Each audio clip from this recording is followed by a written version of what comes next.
you're going to want to use 3.5 millimeter double pointed knitting needles and a crochet hook or a needle, and we're going to need to weave in the ends at the very end. So I'm going to use this, and you'll want stitch markers, probably just 2, and this is the test knit that I did, so I'm going to do a little changes for us today. So this is the yarn that I'm using. It's not amazing and there is some stretch to it, but it's all I had for today. So I'm going to start off by making a loop and putting it on my needle, and then I'm going to cast on 30. So it all depends how wide your kind of like the bottom of your leg is and your ankle is, but 30 works for me. I'm going to turn that around clockwise, and then I'm going to start doing knit stitches for these 30 stitches that I just casted on. So you want to have a total of 30 stitches after this row as well. And then I'll show you guys what to do. I'm also pretty new at using these double pointed needles, so if you have another method of doing this, feel free to. Once I am on my last 30th stitch, I'm going to turn my work around again, and so the string attached to the yarn ball should be on the right hand side. Now we are going to just place some stitches on the other needles so that we can use 4 needles right now. So that's how I start these stitches, but moving forward we want to be using 4. So I'm just going to kind of place these stitches onto other needles, making sure that these stitches are not twisting and getting tangled, because we want to basically be knitting in the round and we don't want to have our work be tangled and stuff like that. So I'm just going to do that, and then once I've done that, it's very essential for me to make sure that none of these are actually tangled. So I'm just going to kind of go like this, make sure. And once I have done that, I'm going to make sure that the needle that has the string attached to our yarn ball is in our right hand, and the end of our stitches is in my left hand, because we're going to be now knitting in the round. So if you haven't used these sticks before, just try to make it like in a square shape, and that's the way that we're going to be knitting. So it's knitting in the round, but you could also say it's knitting in a square. I don't know, that's not a legit term, but if that makes you feel like more comfortable with the idea of what we're doing. So I'm going to start making knit stitches by attaching the beginning of the stitches with the end, and I'm just going to keep going around and around. So I'm going to show you what to do once we hit the end. So once we are almost got all the stitches off on one needle, we're just going to knit that last stitch. Now that one stick has nothing on it, but we want always to have one stitch on because it's really hard to turn our work. So we're just going to place the stitch back onto that needle, do what I'm doing here, and then kind of like a little dance, and then I'm going to prepare to knit in the round and knit these stitches on this other stick. Okay, so we're knitting the knit stitch on those stitches as well, and then once we get to the end of these stitches, we'll repeat by making sure that we're knitting that one stitch and then placing it back on this stick here, if that makes sense. So we're going to place it back on like so, and then we can keep pushing that away, pulling that over so that we can get in position to keep knitting in the round, knit these stitches, etc. So I'm going to knit those stitches, and then I'll show you basically what we're going to be doing. So we are going to knit this area for right now. So this is kind of like where the ankle will rest. I'll try it on. So we're going to knit from the top all the way down to this ankle area. That's where we're going to go. So we want to have about 4 inches of this room. You can obviously make your sock higher, shorter, but that's what we're doing for today. And then once we knit that area, I'll show you guys the next steps. So I have fully done my stitches. So now what I'm going to do is find the back of my work, which is here with this short little tail, and I'm going to set stitch markers, 6 stitches on one side and 6 stitches on the other side. But once I place one marker, I can count 12 stitches from the first marker and set my second marker there, because I want to work with kind of like the middle, like halfway of my sock basically. So I want to work with those 12 stitches, and so basically we're going to be knitting in the round, continuing to knit in the round, but now only knit up to the first marker and the second marker. So basically we only want to be knitting the 12 stitches or the stitches that you set for your markers. I'm just moving my markers from the bottom to the top so that I actually know where to stop knitting, because I can't really tell when they're at the very bottom like that. It was good to begin with, but not for now. When you're knitting now the 12 stitches, you want to make sure that you're knitting it like you're facing the front. Then when you turn your work around, you're doing purls. So you have to do knit stitches on the knit side and then purl stitches on the purl side. So that's what I'm doing right now. So I'm going to make sure that I'm doing 12 purl stitches. And once I've done that, I'm going to just make sure you do the full 12 stitches first, because I still have some stitches over here before I hit my marker that indicates that I've reached my 12 stitches. So now I've reached my other marker, so now I should be having just 12 stitches. I'm just double counting to make sure I'm only working with the 12 stitches, which is the back of my work, because we're working on the heel area. And on my test knit, I did knit the heel 13 inches tall, but I realized that it makes the sock kind of big, so I'm only going to knit the heel area 2 inches tall. So I have to work these 12 stitches all the way up for 2 inches. That's the only stuff we're working on now. So I'm going to knit on the knit side and then purl on the purl side. And again, we just want to knit this up 12 inches for the heel of our sock. This is kind of like the essential part of the sock. And I'm just going to keep doing that, okay? Actually, as you knit this, you might not need so many needles as you're working this, because we're not working in the round right now, we're just working front to back. So I ended up just putting all of the stitches on 2 needles, so I have the 12 stitches right here, and then I have all the other stitches on my second one, and then I use a third one to just knit the knit side and then the purl side, but that's all I need. I don't need all 4 right now. So I'm just going to continue doing the knit sides here, and then once I get to the end, purl side. Now that I'm here, I've reached my 2 inches mark.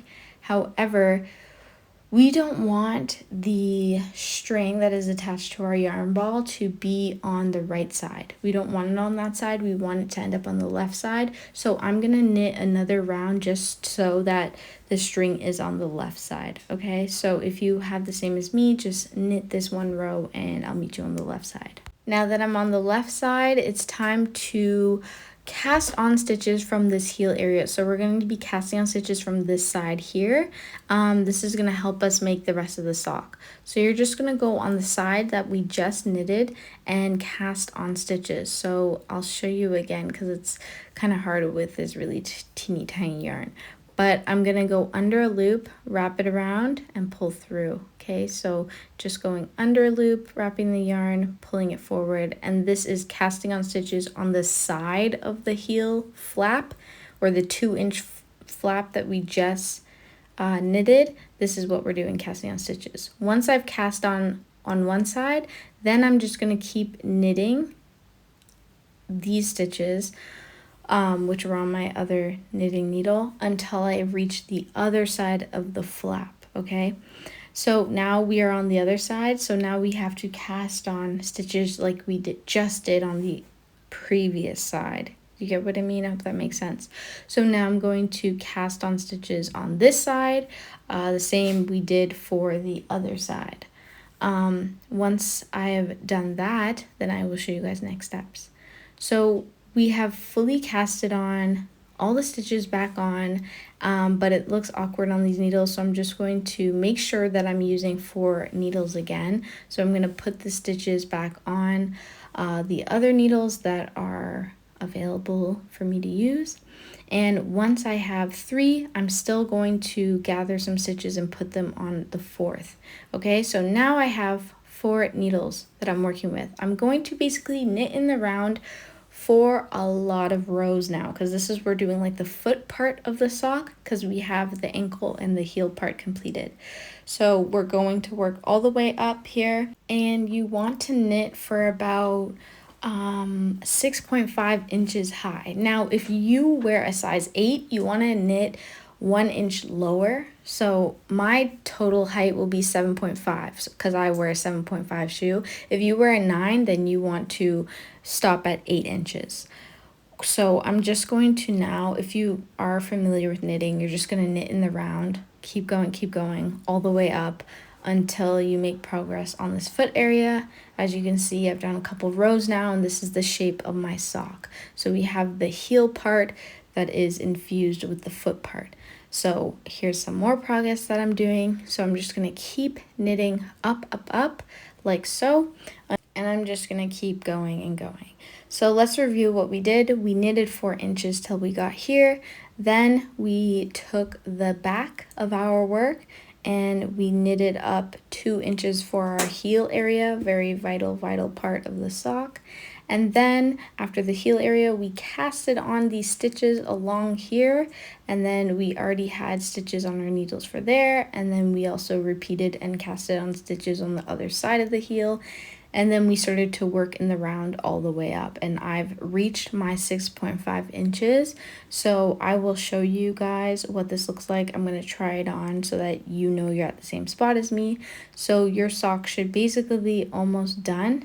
But what we have to do now is we have to cast off. So I'm going to be knitting 6 stitches, and then I'm going to decrease on the 7th stitch. So this is the 2nd stitch, this is the 3rd stitch, this is the 4th stitch, this is the 5th, and then we have our 6th stitch, like so. And then I'm going to group these 2 stitches together, okay? And then I'm going to wrap the yarn around that needle, and then I'm just going to bring it forth. So just like a regular knit stitch, but we're decreasing.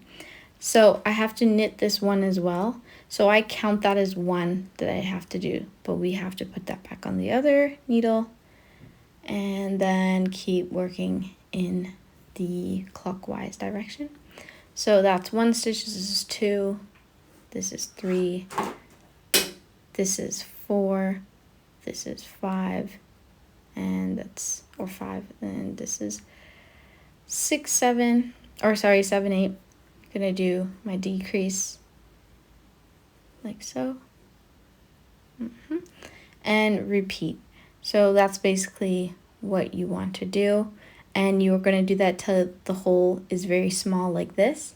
So now that my top area is very tiny, I'm going to need to cast off these stitches by doing 1 knit stitch, okay, and then a 2nd knit stitch. Mind you, I'm only using 2 needles right now. Then we're carrying over that 1st stitch over that 2nd, and that's how you cast off, okay? So again, I will have to knit just 1 stitch right now, and then I grab that 1st loop and I carry it over the new one, and that's how we're going to cast off, okay? When you need to switch sides of the needles to cast off, just almost can't even say what to do because I don't have too much experience with these needles, like how to word it. But basically you just want to make sure that it's not tangled and the yarn is facing the correct way, and then just make sure that all of the stitches are coming off of both of the needles by the cast off method. Okay, so I'm going to knit and then cast off. Okay, so this is only you cast off once you're at a very small hole at the top of your work, and once you've reached around like the 7.5 inches or however long your whole foot is, okay? Then I'm going to put my crochet hook through that loop that's there, and I'm going to go across, and I'm going to wrap the yarn around my crochet hook and pull it through, okay? Basically do a slip stitch in crochet terms. And this is going to close that small hole that is in the top of our toe area on our sock. So that's what I'm doing there, and that's why it's essential to get a really small crochet hook or a thin needle to do this and weave this area shut. Once I'm done there, I'm gonna take my scissors and I see another hole, so I gotta make sure that it's fully closed. Once it is, I'm gonna take my scissors and snip the yarn off. Then I'm going to pull that yarn, And from the inside of my sock, so I'm gonna turn my work inside out, and I'm gonna poke my crochet hook through the top of the hole there, and I'm gonna carry that yarn that we just cut, and I'm gonna bring it inside so that we can hide this. And then I'm going to tie it, do some weaving in, and then I weave in the other string, and that's it. This is the knit sock. It's kind of like a sock slash slipper type vibe. Like, this yarn is very like that, but I love it. If you guys enjoyed this tutorial, please give me a like, comment, and don't forget to subscribe. Thank you so much, and I hope you enjoy your socks. Take care. Catch you later.